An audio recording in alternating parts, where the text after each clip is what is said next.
केंद्र सरकार की तरफ से हाल ही में बजट सत्र के दौरान सार्वजनिक क्षेत्र के बैंकों के निजीकरण की घोषणा के खिलाफ United forum of bank unions ने चंडीगढ़ प्रेस क्लब में केंद्र सरकार के नीतियों का विरोध करते हुए आगामी 15 और 16 मार्च को देशव्यापी हड़ताल की घोषणा की। इस मौके पर United forum of bank unions के कन्वीनर संजय कुमार ने मीडिया से बातचीत के दौरान कहा कि केंद्र सरकार देश के कुछ पंजीकृतियों का फायदा पहुंचाने के लिए सार्वजनिक क्षेत्र काजबरन निजीकरण करने पे तुली हुई है। उनके कॉन्स्टिट्यूशन को रिप्रेजेंट कर रहा हूँ यूनाइटेड फोरम में। यूनाइटेड फोरम के हमारे 9 कॉन्स्टिट्यूट है, इसमें 4 ऑफिसर के और 5 वर्कर के। जो मोदी साहब की आपने बात की है 2 बैंकों का निजीकरण करने की, तो उसमें उन्होंने नाम नहीं दिए थे। और उनकी ये पॉलिसी जैसे हमारे साथी ने बताया था 91 से चल रही है, जब मनमोहन सिंह जी वित्त मंत्री होते थे और वर्ल्ड बैंक और IMF की पॉलिसी के तहत उन्होंने एक जताया था भी पब्लिक सेक्टर कम से कम होना चाहिए, बिकॉज आपके जो रूल रेगुलेशन हैं और अपना लेबर लॉज हैं वो लेबर के फेवर में है, ये नहीं होने चाहिए। उनको देखते हुए, उनके तहत देखते हुए अभी पहले उन्होंने रेलवे को प्राइवेट किया है, कुछ BSNL को प्राइवेट किया है, अभी बैंकों का नंबर उन्होंने लगा दिया। पहले उन्होंने मर्जर किया है बड़े बड़े बैंकों का इकट्ठे करके। अभी 6 बैंक बचे हैं, जिसमें bank of India, central Bank of India, UCO bank, bank of Maharashtra, Punjab National bank और एक और बैंक। वो 6 बचे हैं, इनको अभी मर्ज नहीं किया। तो उनमें से मुझे लगता है 2 बैंकों को उन्होंने चुना है, अभी नाम सरकार ने नहीं बताए निजीकरण क्षेत्र में ले जाने के लिए। ये बात है सर। इससे आपको लगता है कि जो लोग पैसा बैंकों में लगाएंगे, जो लोग बैंकों में पैसा अपना लगाएंगे, उनका पैसा अब खतरे में रहेगा, उनको कोई निश्चित नहीं होगा। जब भी बैंक अपना दिवालिया घोषित कर देगा उनका पैसा खत्म हो जाएगा। यस खतरा रहेगा उन लोगों को। बिल्कुल, बहुत खतरा है। तो खतरा होगा ही होगा। जब हमारे पब्लिक सेक्टर में है तो उनका जो मनी है, जो उनका अमाउंट है, बिल्कुल सेफ है। अभी PMC बैंक आपने देखा, पंजाब महाराष्ट्र बैंक देखा, जो लगभग फेल होने के कगार पे था। लोगों के उन्होंने फ्रीज कर दिया अकाउंट, 10,000 दे सकते हैं, उससे ज़्यादा 1,000 दे सकते हैं।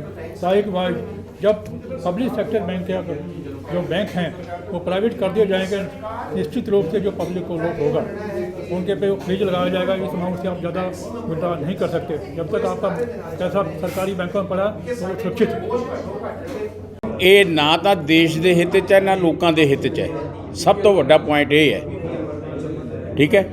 ਔਰ ਜਿਹੜਾ ਇਸ ਵੇਲੇ ਜਿਹੜੀ ਇਕਨੋਮੀ ਹੈ ਇਹ ਜਨਰਲ ਮਾਸਸ ਬੇਸ ਦੇ ਉੱਤੇ ਬੈਂਕ ਸਰਵਿਸ ਦੇ ਰਹੇ ਹੈ, ਬਟ ਪ੍ਰਾਈਵੇਟਾਈਜੇਸ਼ਨ ਬੈਂਕ ਜਿਹੜੇ ਆਪਾਂ ਇਸ ਵੇਲੇ ਆਲਰੇਡੀ ਚੱਲ ਰਹੇ ਹੈ, ਜੇ ਆਪਾਂ ਉਹਨਾਂ ਦਾ ਵੀ ਦੇਖੀਏ, ਆਮ ਲੋਕਾਂ ਨੂੰ, ਆਮ ਗਰੀਬ ਜਨਤਾ ਨੂੰ, ਕੋਈ ਰਕਸ਼ਾ ਚਲਾਉਣ ਵਾਲਾ, ਛੋਟੀ ਰੇਹੜੀ ਫੜੀ ਵਾਲਾ, ਉਹ ਕਿਤੇ ਵੀ ਦੂਜੇ ਇਹਨਾਂ ਬੈਂਕਾਂ 'ਚ ਨਹੀਂ ਜਾ ਸਕਦੇ। ਉਹਨਾਂ ਕੋਲ ਇੰਨੀ ਆਮਦਨ ਨਹੀਂ ਹੈ ਜਿੱਥੇ ਉਹ ਮਿਨੀਮਮ ਬੈਲੈਂਸ ਰੱਖ ਸਕਣ ਔਰ ਜਿੱਥੇ ਉਹ 10,000 ਰੁਪਏ ਦੇ ਕੇ ਆਪਣਾ ਅਕਾਊਂਟ ਖੁਲਵਾ ਸਕਣ। ਪਬਲਿਕ ਸੈਕਟਰ ਬੈਂਕ ਦੇ ਤਾਂ ਤੁਸੀਂ 100 ਰੁਪਇਆ 500 ਰੁਪਏ ਨਾਲ ਆਪਣਾ ਅਕਾਊਂਟ ਖੁਲਾ ਸਕਦੇ ਹੋ। ਮਿਨੀਮਮ ਬੈਲੈਂਸ ਦੀ ਕੋਈ ਬਹੁਤ ਵੱਡੀ ਸ਼ਰਤ ਵਾਲੀ ਗੱਲ ਨਹੀਂ ਹੈ। ਔਰ ਇਸ ਵੇਲੇ ਜਿਹੜੀ ਸਾਡੇ ਦੇਸ਼ 'ਚ ਸਥਿਤੀ ਚੱਲ ਰਹੀ ਹੈ, ਉਹ ਸਥਿਤੀ ਇਹ ਚੱਲ ਰਹੀ ਹੈ ਕਿ ਆਊਟਸੋਰਸਿੰਗ 'ਤੇ ਜਾਂ ਜਿਹੜੇ ਕੰਟਰੈਕਚੁਅਲ 'ਤੇ ਹੈ 10, 12, 15,000 ਰੁਪਏ ਜੋ ਕਿਸੇ ਦੀ ਤਨਖਾਹ ਨਹੀਂ ਹੈ, ਜੇ ਉਹਨਾਂ ਨੂੰ 5,000, 7,000 ਇਹਨਾਂ ਦਾ ਰਿਜ਼ਰਵ ਅਕਾਊਂਟ ਦੇ ਵਿੱਚ ਹੀ ਰੱਖਣਾ ਪੈ ਗਿਆ, ਵਟ ਦੇ ਵਿਲ ਡੂ, ਆਪਣਾ ਖਰਚਾ ਕਿਸ ਤਰ੍ਹਾਂ ਚਲਾਉਣਗੇ? ਬੱਚਿਆਂ ਦੇ ਫੀਸਾਂ ਦੇਣੀਆਂ, ਉਹਨਾਂ ਨੇ ਸਾਰੀਆਂ ਚੀਜ਼ਾਂ ਕਰਨੀਆਂ, ਅਤੇ ਇਸ ਕਰਕੇ ਬਹੁਤ ਵੱਡੀ ਮਾਰ ਉਹਨਾਂ 'ਤੇ ਹੈ। ਔਰ ਜਿਹੜੀ ਇਸ ਵੇਲੇ ਇੰਪਰੂਵਮੈਂਟ ਚੱਲ ਰਹੀ ਹੈ ਕੰਟਰੀ ਦੀ, ਬੈਂਕ ਪਬਲਿਕ ਸੈਕਟਰ ਬੈਂਕਸ ਨੂੰ ਇੱਕ ਰੀੜ੍ਹ ਦੀ ਹੱਡੀ ਮੰਨਿਆ ਗਿਆ ਦੇਸ਼ ਦੀ। ਔਰ ਉਸ ਰੀੜ੍ਹ ਦੀ ਹੱਡੀ ਅਗਰ ਮਜ਼ਬੂਤ ਨਹੀਂ ਹੈ, ਆਮ ਲੋਕਾਂ ਨੂੰ ਸਰਵਿਸ ਨਹੀਂ ਮਿਲੇਗੀ। ਔਰ ਜਿਹੜੇ ਵੱਡੇ ਵੱਡੇ ਜਿਹੜੇ ਕਾਰਪੋਰੇਟ ਸੈਕਟਰਸ ਹੈ, ਜਿਨ੍ਹਾਂ ਨੇ ਆਲਰੇਡੀ ਸਾਡੀ ਇਕੋਨਮੀ ਦਾ ਸੱਤਿਆਨਾਸ਼ ਕੀਤਾ, ਚਾਹੇ ਉਹ ਚੌਕਸੀ ਵਰਗੇ ਹੈ, ਚਾਹੇ ਦੂਜੇ ਹੈ, ਕਰੋੜਾਂ ਅਰਬਾਂ ਰੁਪਇਆ ਲੈ ਕੇ ਉਹ ਭੱਜ ਗਏ ਇੱਥੋਂ। ਉਹਨਾਂ ਦੇ ਹੀ ਰਿਸ਼ਤੇਦਾਰਾਂ ਨੇ, ਉਹਨਾਂ ਦੇ ਹੀ ਭਾਈ ਬੰਦੇ ਨੇ ਇਹਨਾਂ ਬੈਂਕਾਂ ਨੂੰ ਖਰੀਦਣਾ। ਸਭ ਤੋਂ ਪਹਿਲਾਂ ਉਹ ਆਪਣਾ ਪੈਸਾ NPA ਨੂੰ ਉਹ ਕੰਪਰੋਮਾਈਜ਼ ਕਰਨਗੇ, ਜਿਹਦੇ ਨਾਲ ਉਹਨਾਂ ਦਾ ਫਾਇਦਾ ਹੋ ਜਾਵੇ, ਬਾਕੀ ਸਾਰੇ ਜਾਣ ਭਾੜ ਦੇ ਵਿੱਚ। ਔਰ ਉਹਨਾਂ ਲੋਕਾਂ ਨੇ ਹੀ ਮਤਲਬ ਕਿ ਇਹ ਸਾਰਾ ਪੈਸਾ ਖਾ ਕੇ ਉਸ ਤੋਂ ਬਾਅਦ ਇਹਨਾਂ ਨੂੰ ਦਿਵਾਲੀਆ ਕਰਾਰ ਕਰਕੇ ਜੇ ਤੁਹਾਡਾ 5 ਕਰੋੜ ਰੁਪਇਆ ਪਿਆ ਤੇ ਤੁਹਾਨੂੰ 1 ਲੱਖ ਜਾਂ 2 ਲੱਖ ਰੁਪਇਆ ਦੇਣਾ ਇਹਨਾਂ ਨੇ ਅੰਡਰ ਇੰਸ਼ੋਰੈਂਸ ਸਕੀਮ। ਇਸ ਤੋਂ ਜ਼ਿਆਦਾ ਕੁਛ ਨਹੀਂ ਦੇਣਾ। ਆਮ ਲੋਕਾਂ ਦਾ ਬਹੁਤ ਵੱਡਾ ਨੁਕਸਾਨ ਹੋਣਾ ਹੈ ਔਰ ਇਸ ਕਰਕੇ ਇਹ ਲੋਕਾਂ ਦੀ ਮੂਵਮੈਂਟ ਹੈ, ਬੈਂਕ ਐਮਪਲਾਈਜ਼ ਦੀ ਮੂਵਮੈਂਟ ਨਹੀਂ ਹੈ। ਬਹੁਤ ਜ਼ਿਆਦਾ ਉਹਨਾਂ ਦੀਆਂ ਨੌਕਰੀਆਂ ਵੀ ਜਾਣਗੀਆਂ। ਇਹਨਾਂ ਨੇ ਆ ਸਾਡਾ ਜਿਹੜਾ ਸਿਸਟਮ ਹੈ ਲੜ ਕੇ ਅਸੀਂ ਆਪਣੇ ਸਕੇਲਸ ਲੈਂਦੇ ਆ, ਇਹ ਅਬੋਲਿਸ਼ ਕਰਕੇ ਇਹਨਾਂ ਨੇ ਜਿਹੜੀ ਹੈ ਪੈਕੇਜ ਦੇ ਤੌਰ ਤੇ ਬੰਦੇ ਬਾਹਰੋਂ ਲਿਆਉਣੇ ਆ। ਅੱਜ ਤੱਕ ਗ੍ਰੈਜੂਏਟ ਜਿਹੜਾ ਬੱਚਾ ਹੈ ਉਹ ਵੀ ਬੈਂਕ 'ਚ ਨੌਕਰੀ ਕਰ ਸਕਦਾ ਹੈ। ਕੱਲ੍ਹ ਨੂੰ ਉਹਨਾਂ ਨੇ ਉਹੀ ਸੀਏ ਦੂਜੇ ਤੀਜੇ ਸਾਰੇ MBA ਬੰਦੇ ਲਿਆ ਕੇ ਹੁਣ ਜਿਹੜਾ ਤੁਸੀਂ ICICI ਨੌਕਰੀ ਕਰਨੀ ਉੱਥੇ ਗ੍ਰੈਜੂਏਟ ਬੰਦੇ ਨੂੰ ਨੌਕਰੀ ਨਹੀਂ ਮਿਲਦੀ, ਕੰਮ ਉਹੀ ਕਰਦੇ ਜਿਹੜਾ ਗ੍ਰੈਜੂਏਟ ਵਾਲਾ ਹੈ, ਪਰ ਉਹਨਾਂ ਦੀ ਮਿਨੀਮਮ ਕੁਆਲੀਫਿਕੇਸ਼ਨ MBA ਦੀ ਹੈ ਜਾਂ CA ਦੀ ਹੈ। ਇਹੀ ਐਕਸਪਲੋਇਟੇਸ਼ਨ ਬਹੁਤ ਵੱਡੀ ਹੋਣੀ ਹੈ ਆਮ ਲੋਕਾਂ ਦੇ ਵਾਸਤੇ। ਜਿਹੜਾ ਇੱਕ ਜ਼ਰੀਆ ਨੌਕਰੀ ਦਾ ਆਮ ਤੁਹਾਡੇ ਬੱਚੇ ਹੈ, ਕਿਸੇ ਦੇ ਬੱਚੇ ਹੈ ਗ੍ਰੈਜੂਏਸ਼ਨ ਤੋਂ ਬਾਅਦ ਜਿਨ੍ਹਾਂ ਨੂੰ ਲੱਗਦਾ ਸੀ ਕੰਪੀਟੀਸ਼ਨ ਦੇ ਕੇ ਬੈਂਕ ਦੀ ਨੌਕਰੀ 'ਚ ਆ ਜਾਵਾਂਗੇ, ਉਹ ਕਿਸੇ ਨੂੰ ਨਹੀਂ ਮਿਲਣੀ। ਉਹਨਾਂ ਨੇ MBA ਔਰ ਉਹ ਵੀ ਸਿਫਾਰਸ਼ੀ ਬੰਦੇ, ਉਹਨਾਂ ਨੂੰ ਪੈਕੇਜ ਦੇ ਕੇ there will be no security, social security system. ਅੱਜ ਪੈਨਸ਼ਨ ਵੀ ਮਿਲੀ ਹੈ, ਹੁਣ ਆਊਟਸੋਰਸਿੰਗ ਕੋਈ ਪੈਨਸ਼ਨ ਨਹੀਂ ਹੈ ਔਰ ਕਿਸੇ ਬੱਚਿਆਂ ਦਾ ਕਿ ਕਿਸੇ ਦਾ ਕਿਸੇ ਕਿਸਮ ਦਾ ਕੋਈ ਇਹਨਾਂ ਨੂੰ ਉਹ ਵੀ ਨਹੀਂ ਹੈ, ਆਪਣਾ ਮੈਡੀਕਲ ਦਾ ਵੀ ਨਹੀਂ ਹੈ, ਕੋਈ ਸ਼ੈਲਟਰ ਦਾ ਵੀ ਨਹੀਂ ਹੈ। ਆਮ ਬੰਦਿਆਂ ਨੂੰ ਹਾਊਸਿੰਗ ਲੋਨਸ ਨਹੀਂ ਮਿਲਣੇ। ਬਹੁਤ ਜੇ ਹੋਣਗੇ ਤਾਂ ਉਹਨਾਂ ਦੇ ਰੇਟ ਆਫ ਇੰਟਰਸਟ ਇੰਨੇ ਹੋਣਗੇ, everybody can not afford that. ਇਹ ਸਭ ਤੋਂ ਵੱਡਾ ਸ਼ੋਸ਼ਣ ਇਹ ਹੋਣਾ। मैं संजय कुमार शर्मा, मैं ਜਿਹੜਾ ट्राई सिटी है ਉਹਦਾ United forum of bank unions the convener ਹਾਂ। सर, आज जो प्रेस कॉन्फ्रेंस आपने की है किस मामले को लेकर? ये जो आज हमने प्रेस कॉन्फ्रेंस की है, ये जो गवर्नमेंट का मूव है आगे प्राइवेटाइज करने का 2 पब्लिक सेक्टर बैंकों को, उसके अगेंस्ट है।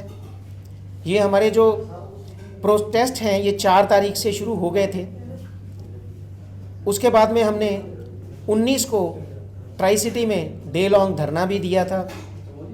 अब हमारी 15 और 16 तारीख को 15 और 16 मार्च को 2 दिन की हड़ताल है। सर, कितने बैंक हैं और भारत में कहाँ आपकी स्ट्राइक का असर दिखाई देगा? अभी 12 पब्लिक सेक्टर बैंक्स और कुछ old generation private sector banks, वो सारे के सारे United form of bank unions के मेंबर हैं। हमारे मेंबर्स की संख्या लगभग 10 लाख के करीब है। पूरे इंडिया में हमारे सारे मेंबर्स जो हैं वो हड़ताल पे 2 दिन की जाएंगे।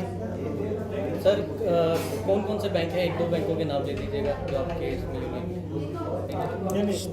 जितने भी पब्लिक सेक्टर बैंक हैं, स्टेट बैंक ऑफ इंडिया है, पंजाब नेशनल बैंक है, सेंट्रल बैंक ऑफ इंडिया है, कैनरा बैंक है, इंडियन बैंक है, there are lot many other banks, there are 12 public sector banks हैं। वो सारे अधिकारी और कर्मचारी वो सारे के सारे हड़ताल पे रहेंगे। टोटली बंद रहेगा? टोटल बंद रहेगा बैंकिंग। इसका असर ATM पे भी देखने को मिलेगा? देखिए, ATM पहले हम पूरे के पूरे फीड कर देंगे, वो जब तक वो पैसा चलता रहेगा तब तक ठीक है। Otherwise other than that there are internet banking also, जो लोग वो यूज़ करते हैं वो इंटरनेट बैंकिंग यूज़ कर पाएंगे।